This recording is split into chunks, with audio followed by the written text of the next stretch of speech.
Bonjour à tous, c'est Brian DevTheory et aujourd'hui on va voir comment manipuler le mode Picture in Picture, c'est-à-dire ce mode-là qui nous permet d'avoir une petite fenêtre en fait qui restera là quelle que soit la fenêtre où on est et qui restera donc en petit, ce qu'on appelle le Picture in Picture, et on va voir comment gérer ça en JavaScript. Alors ici, j'ai déjà fait un peu de code, donc j'ai déjà une vidéo ici avec ici un élément strong, et ces deux éléments, je les ai déjà récupérés dans mon JavaScript. J'ai également ici une fonction update qui me permet simplement donc d'écrire du texte au ce niveau-là, donc à l'intérieur du lorem. Donc la première chose qu'on va faire, c'est voir qu'en fait, il va y avoir des événements. Donc on va pouvoir savoir quand est-ce que notre vidéo en question est en mode Picture in Picture ou non.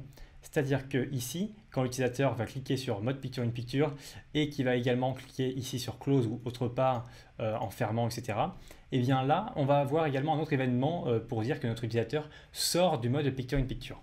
Alors ces deux événements-là, ça va être donc video.add event listener de enter Picture in Picture, tout simplement. Et donc ici, on va mettre notre fonction et on va pouvoir faire un update de in pour dire qu'on est dedans. Et derrière, on va également rajouter hop, un leave Picture in Picture qui va être l'événement, leave Picture in Picture, qui va donc être l'événement concernant le fait que notre utilisateur ferme notre fenêtre de Picture in Picture. Donc là, hop, je réexécute ça.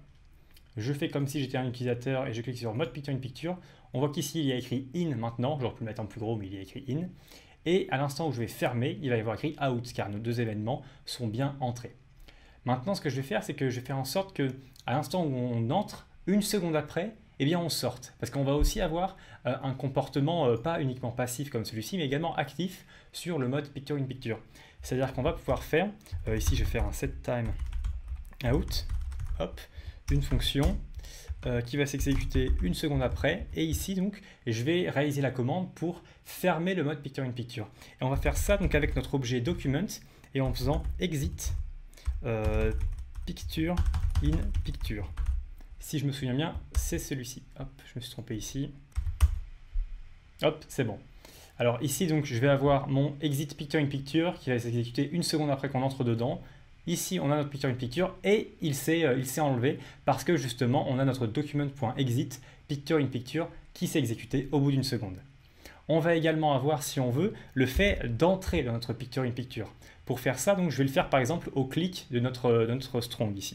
Donc, je vais faire un hop, strong, décidément, strong.add event listener, clic, et au clic, je vais donc rajouter le fait d'entrer en mode Picture in Picture.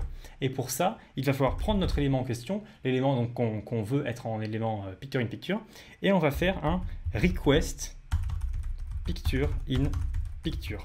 Alors ce qu'il faut savoir, c'est que cette request-là, c'est une promesse. C'est-à-dire que ici, je vais devoir faire du async et du await pour que ça s'exécute comme il faut. Donc il faudrait en vrai un try-catch. Je ne vais pas le faire pour la vidéo, mais il faudrait un try-catch au cas où.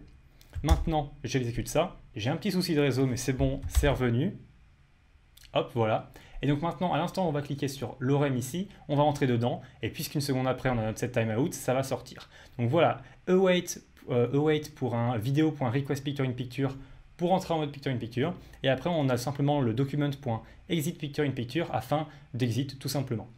On va voir également autre chose qui peut être intéressant, c'est que si on entre ici, hop, on va recharger ça. Si on entre en mode Picture in Picture, on voit que l'utilisateur, il peut resize en fait. Il va pouvoir resize ça. Alors, on ne va pas pouvoir agir directement sur la taille du Picture in Picture, mais on va pouvoir savoir quand est-ce que l'utilisateur fait resize et donc avoir des informations sur ce resize-là.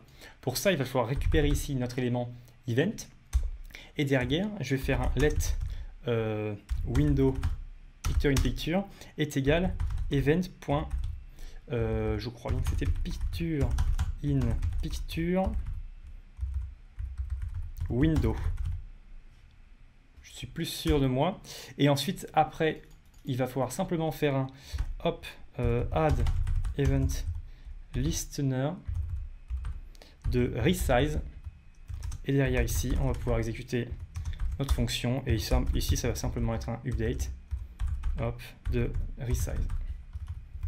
Clac, et j'exécute ça. On va ici dans mode Picture in Picture, on resize, et ça ne marche pas trop parce que ici, ce n'est pas un P majuscule, mais un P minuscule.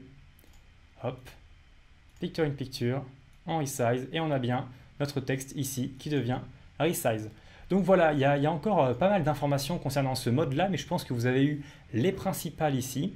Je vais vous mettre des liens en description si jamais vous voulez aller encore plus loin. Sachez que ce n'est pas supporté par encore tous les navigateurs. Chrome, les dernières versions le supportent très bien, mais c'est un des seuls qui va le supporter. Donc testez d'abord s'il est utilisable sur la version où le client est en fait. Et dans ce cas-là, essayez d'avoir ces systèmes-là, ces features de disponibles. Alors en attendant, si jamais bien, vous êtes intéressé par le JavaScript, j'ai un e-book concernant les 6 erreurs à éviter en JavaScript. Juste, c'est le premier lien en description. En attendant, eh bien, je vous souhaite une bonne journée.